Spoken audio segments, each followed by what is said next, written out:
Dari lintasan sejarah ini bisa dipahami, dari keturunan Nabi Ismail lahir bangsa Arab. Bangsa Arab. Mustaribah ini di akhir zaman menurunkan seorang nabi terakhir bagi seluruh umat manusia, Nabi Muhammad. Dari keturunan Nabi Ishak dari jalur putra pertamanya, Is bin Ishak yang menikah dengan saudara sepupu dari jalur bapak, Nasmat binti Ismail, lahir Bani Ishak. Nama ini untuk membedakan identitas mereka dari Bani Israel yang berasal dari keturunan Yakub bin Ishak. Dari keturunan Nabi Ishak dari jalur putra keduanya, Yakub bin Ishak yang menikah dengan saudara sepupu dari jalur ibu, lahir Bani Israel. Sebagian ulama dan penulis juga menyatakan Bani Ishak adalah anak keturunan Is bin Ishak bin Ibrahim, hanya saja mereka menetap di Khurasan dan negeri-negeri sekitarnya. Di akhir zaman, mereka muncul sebagai Asyabur Rayatisut dari negeri Khurasan. Mereka bergerak ke arah barat pada masa perebutan harta perbendaharaan oleh 3 anak khalifah. Mereka memerangi penduduk Hijaz yang menyimpang hingga meraih kemenangan. Saat yang bertepatan dengan kemunculan Al-Mahdi di Mekah itu dipergunakan oleh Asyabur Rayatisut untuk menetap di Madinah. Kota Madinah menjadi basis pergerakan mereka dalam mendukung kekhilafahan Al-Mahdi. Para ulama dan penulis yang berpendapat seperti ini mengemukakan alasannya dalam uraian berikut ini. Sebagaimana yang disebutkan oleh Ibnu Katsir, bahwa Bani Ishak adalah keturunan Is bin Ishak bin Ibrahim untuk bangsa Romawi, Romawi Barat dan Romawi Timur, Rasulullah Shallallahu Alaihi Wasallam menyebut mereka sebagai Bani Ashfar, sebagian mereka ada yang masuk Islam di zaman Al-Mahdi, sehingga membuat kawan-kawan yang setanah air dengan mereka menjadi marah dan menginginkan agar kaum muslimin menyerahkan mereka kembali. Namun kaum muslimin tidak menyerahkan sebagian Bani Ashfar yang masuk Islam itu kepada bangsa Romawi. Bani Ishak juga bukan keturunan Israel. Sebab Bani Israel kemunculannya adalah setelah Nabi Ishak. Sebagaimana Nabi Ibrahim, Nabi Ismail, Nabi Ishak dan Nabi Yakub, kesemuanya bukan termasuk Bani Israel. Allah sendiri membantah klaim orang-orang Yahudi dan Nasrani yang mengaku-aku bahwa Ibrahim adalah satu milah dengan mereka. Bani Ishak yang disebutkan Rasulullah Shallallahu Alaihi Wasallam sebagai pembebas Konstantinopel adalah keturunan Is bin Ishak bin Ibrahim. Sedangkan Bani Israel adalah keturunan Yakub bin Ishak bin Ibrahim. Mereka adalah sisa-sisa pasukan Islam dari Madinah yang menang dalam pertempuran terdahsyat melawan bangsa Romawi dalam Malhamah Kubra.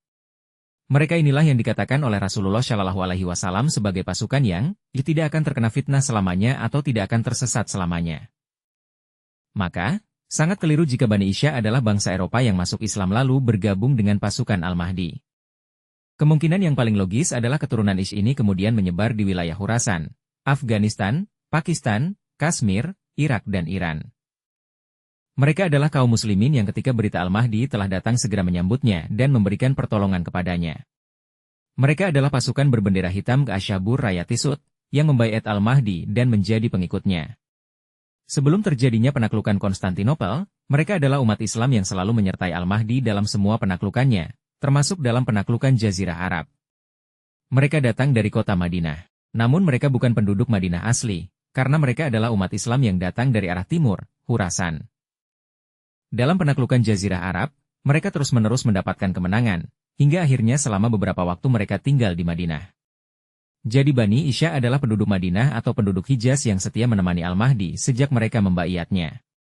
Mereka adalah pemilik bendera hitam yang datang dari Khurasan untuk mengukuhkan kekuasaan Al-Mahdi dan membebaskan Jazirah Arab lalu menetap di dalamnya selama beberapa masa. Mereka inilah yang kelak menaklukkan negeri Konstantinopel dengan 70.000 pasukan. Ada beberapa nas yang mengisyaratkan hal itu, bahwa manakala penduduk Arab, terlebih Mekah dan Madinah, menyimpang dari agama Allah, niscaya Allah akan menggantikan mereka dengan penduduk selain Arab.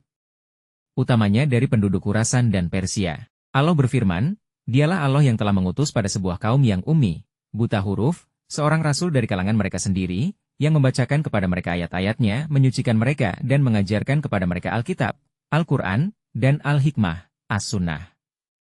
Padahal sebelumnya mereka benar-benar berada dalam kesesatan yang nyata.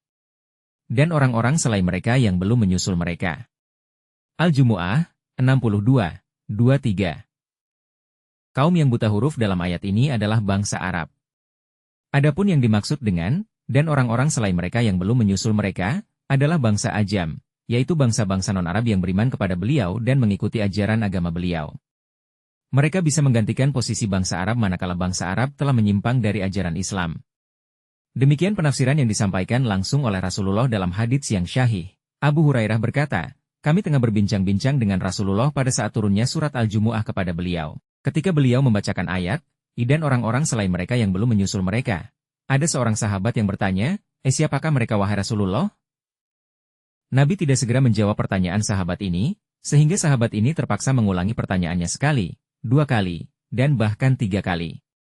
Pada saat itu kebetulan Salman Al-Farisi ada di antara kami, maka Nabi meletakkan tangan beliau di atas pundak Salman dan kemudian bersabda, sekiranya iman itu berada pada bintang Suraya, niscaya beberapa orang dari golongan orang ini, keturunan Persia, akan mampu menggapainya. Dari Abu Hurairah ia berkata Rasulullah bersabda, sekiranya agama itu berada pada bintang Suraya, niscaya ia akan bisa digapai oleh seorang laki-laki dari keturunan Persia, atau beliau bersabda, orang-orang dari keturunan Persia. Peralihan kepemimpinan dan kepeloporan dalam keimanan dan ketakwaan akan terjadi manakala bangsa Arab yang semula menjadi pemimpin telah menyimpang dari jalan Allah dan Rasul-Nya. Sunnatullah telah menggariskan bahwa agama ini akan diemban oleh kaum beriman yang pilihan dan unggul. Allah Ta'ala berfirman, wahai orang-orang yang beriman, barang siapa di antara kalian yang murtad dari agamanya, Islam, niscaya kelak Allah akan mendatangkan suatu kaum, dia mencintai mereka dan mereka pun mencintainya, dan bersikap lemah lembut kepada orang-orang yang beriman, tetapi bersikap keras kepada orang-orang kafir, yang jihad di jalan Allah, dan yang tidak takut kepada celaan orang-orang yang mencela. Itulah karunia Allah yang diberikannya kepada siapa yang Dia kehendaki. Al-Maidah 5:54. Di akhir zaman, kota Madinah akan dibersihkan dari setiap orang yang fasik, munafik, dan kafir baik laki-laki maupun perempuan. Artinya, mereka akan keluar dari dalam kota Madinah untuk bergabung dengan bala tentara Dajjal. Selanjutnya, Madinah akan diisi oleh kaum pengganti yang lebih baik. Mereka itulah orang-orang yang benar-benar bersih imannya. Berdasar hadits-hadits sebelumnya bisa diketahui bahwa mereka adalah asyabur rayatisud. Proses keluarnya orang-orang fasik, munafik, dan kafir dari dalam kota Madinah digambarkan dalam beberapa hadits yang syahih. Di antaranya, dari Anas bin Malik dari Nabi bersabda, tidak ada sebuah negeri pun melainkan akan dimasuki oleh Dajjal, kecuali Mekah dan Madinah. Tidak ada satupun jalan masuk ke kota Madinah melainkan telah dikawal oleh barisan para malaikat. Dajjal kemudian mendatangi Sibah al-Jurf dan memukul serambinya. Akibatnya Madinah berguncang sebanyak 3 kali. Maka setiap orang kafir dan munafik keluar dari kota Madinah untuk bergabung dengan Dajjal. Dari Mihjan bin Adra, bahwasanya Rasulullah pernah menyampaikan khutbah di hadapan masyarakat. Hari pembersihan. Tahukah kalian apakah hari pembersihan itu? Hari pembersihan. Tahukah kalian apakah hari pembersihan itu? Hari pembersihan. Tahukah kalian apakah hari pembersihan itu? Ada sahabat yang memberanikan diri untuk bertanya, apakah gerangan hari pembersihan itu? Beliau menjawab, Dajjal akan datang dan naik ke Gunung Uhud. Lam memandang ke arah kota Madinah, kemudian bertanya kepada pasukannya, tahukah kalian apakah istana putih itu? Itulah Masjid Ahmad, Muhammad. Dajjal kemudian mendatangi Madinah. Namun di setiap jalan masuk menuju Madinah telah dikawal oleh malaikat yang menghunuskan pedangnya. Dajjal pun segera berpindah ke Safah al-Harf, tanah berbatu vulkanik, lain memukul serambinya, sehingga kota Madinah bergetar, goncang, sebanyak 3 kali. Pada saat itu, tidak ada seorang munafik laki-laki maupun perempuan, juga tidak ada seorang fasik laki-laki maupun perempuan pun, kecuali akan keluar dari kota Madinah dan bergabung dengan Dajjal. Itulah yang dimaksud dengan hari pembersihan. Mereka keluar dari kota Madinah dan bergabung dengan pasukan Dajjal, disebabkan oleh kefasikan, kemunafikan, dan kekafiran mereka. Mereka adalah orang-orang yang lebih mencintai kenikmatan hidup duniawi yang fana daripada kenikmatan hidup akhirat yang kekal. Mereka adalah karat-karat yang menodai kesucian kota Madinah, kota yang menjadi tempat awal mula berkembangnya Islam ke seluruh persada dunia. Keberadaan orang-orang kotor semacam mereka di dalam kota Madinah merupakan sebuah bahaya dari dalam kota Madinah yang di akhir zaman menjadi induk semang bagi setiap orang yang beriman, jelas harus netral dari noda-noda najis seperti mereka. Na'udzubillahi min zalik. Rasulullah menjelaskan hal ini dengan sabdanya. Dari Abu Hurairah bahwasanya Rasulullah bersabda, akan datang suatu zaman yang mana seseorang akan mengajak saudara sepupu dan kaum kerabatnya, marilah kita menikmati kesenangan hidup. Marilah kita menikmati kesenangan hidup. Padahal sekiranya mereka mengetahui, sungguh kota Madinah itu lebih baik bagi mereka dari kemewahan hidup. Demi Allah yang nyawaku berada di tangannya, tidak ada seorang pun yang keluar dari kota Madinah disebabkan oleh kebencian kepadanya. Di Madinah tidak menemukan kemewahan hidup. Kecuali Allah pasti akan menggantinya dengan orang yang lebih baik darinya yang akan menetap di Madinah. Ketahuilah, sesungguhnya Madinah itu bagaikan pompa pandai besi yang senantiasa mengusir orang-orang yang keji keluar kota.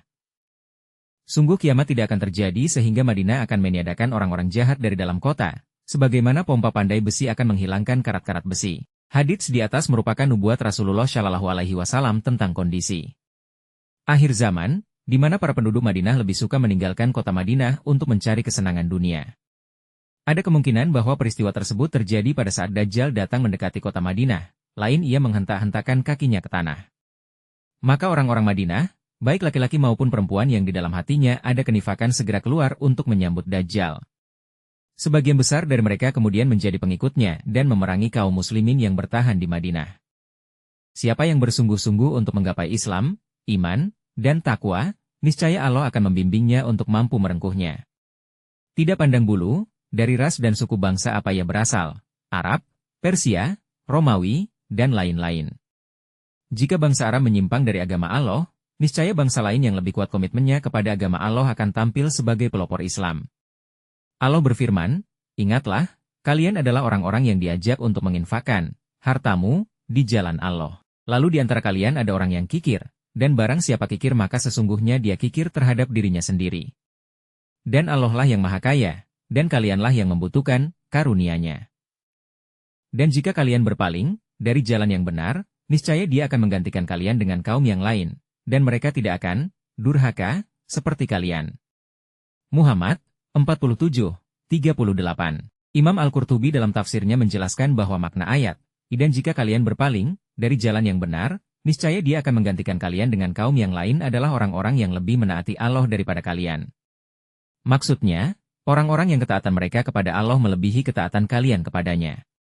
Imam Al-Mubarakfuri menjelaskan bahwa makna ayat tersebut adalah Allah akan menjadikan sebuah kaum sebagai ganti kalian, bangsa Arab Muslim. Mereka akan menaati Allah, tidak sebagaimana kalian yang berpaling dari menaatinya. Imam Asy-Syaukani dalam tafsirnya mengatakan, jika kalian berpaling dari keimanan dan ketakwaan, niscaya Allah akan menggantikan kalian dengan sebuah kaum yang lain. Mereka akan menggantikan posisi kalian, dan mereka lebih bertakwa kepada Allah melebihi kalian. Mereka tidak akan seperti kalian yang berpaling dari keimanan dan ketakwaan. Siapa yang bersungguh-sungguh untuk menggapai Islam, iman, dan takwa, niscaya Allah akan membimbingnya untuk mampu merengkuhnya. Tidak pandang bulu, dari ras dan suku bangsa apa ia berasal, Arab, Persia, Romawi, dan lain-lain. Jika bangsa Arab menyimpang dari agama Allah, niscaya bangsa lain yang lebih kuat komitmennya kepada agama Allah akan tampil sebagai pelopor Islam. Allah berfirman, ingatlah, kalian adalah orang-orang yang diajak untuk menginfakkan hartamu di jalan Allah. Lalu di antara kalian ada orang yang kikir, dan barang siapa kikir maka sesungguhnya dia kikir terhadap dirinya sendiri. Dan Allah lah yang maha kaya, dan kalianlah yang membutuhkan karunia-Nya. Dan jika kalian berpaling dari jalan yang benar, niscaya Dia akan menggantikan kalian dengan kaum yang lain, dan mereka tidak akan durhaka seperti kalian. Muhammad 47:38.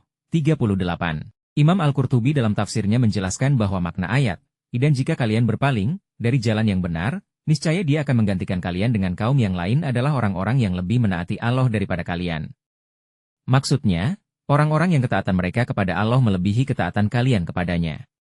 Imam Al-Mubarakfuri menjelaskan bahwa makna ayat tersebut adalah Allah akan menjadikan sebuah kaum sebagai ganti kalian, bangsa Arab Muslim.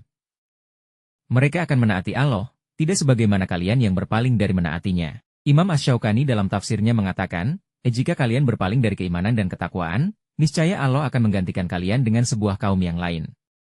Mereka akan menggantikan posisi kalian, dan mereka lebih bertakwa kepada Allah melebihi kalian. Mereka tidak akan seperti kalian yang berpaling dari keimanan dan ketakwaan. Siapa yang bersungguh-sungguh untuk menggapai Islam, iman, dan takwa, niscaya Allah akan membimbingnya untuk mampu merengkuhnya.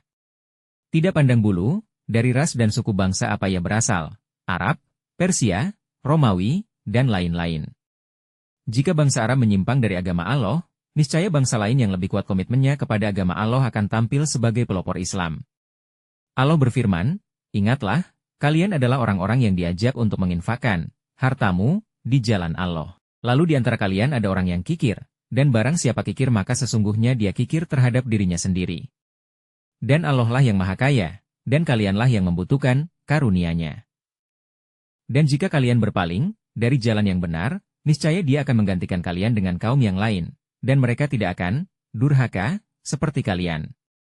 Muhammad 47:38. Imam Al-Qurtubi dalam tafsirnya menjelaskan bahwa makna ayat, "Dan jika kalian berpaling dari jalan yang benar, niscaya Dia akan menggantikan kalian dengan kaum yang lain adalah orang-orang yang lebih menaati Allah daripada kalian." Maksudnya, orang-orang yang ketaatan mereka kepada Allah melebihi ketaatan kalian kepadanya. Imam Al-Mubarakfuri menjelaskan bahwa makna ayat tersebut adalah Allah akan menjadikan sebuah kaum sebagai ganti kalian, bangsa Arab Muslim. Mereka akan menaati Allah, tidak sebagaimana kalian yang berpaling dari menaatinya. Imam Asy-Syaukani dalam tafsirnya mengatakan, jika kalian berpaling dari keimanan dan ketakwaan, niscaya Allah akan menggantikan kalian dengan sebuah kaum yang lain. Mereka akan menggantikan posisi kalian, dan mereka lebih bertakwa kepada Allah melebihi kalian. Mereka tidak akan seperti kalian yang berpaling dari keimanan dan ketakwaan.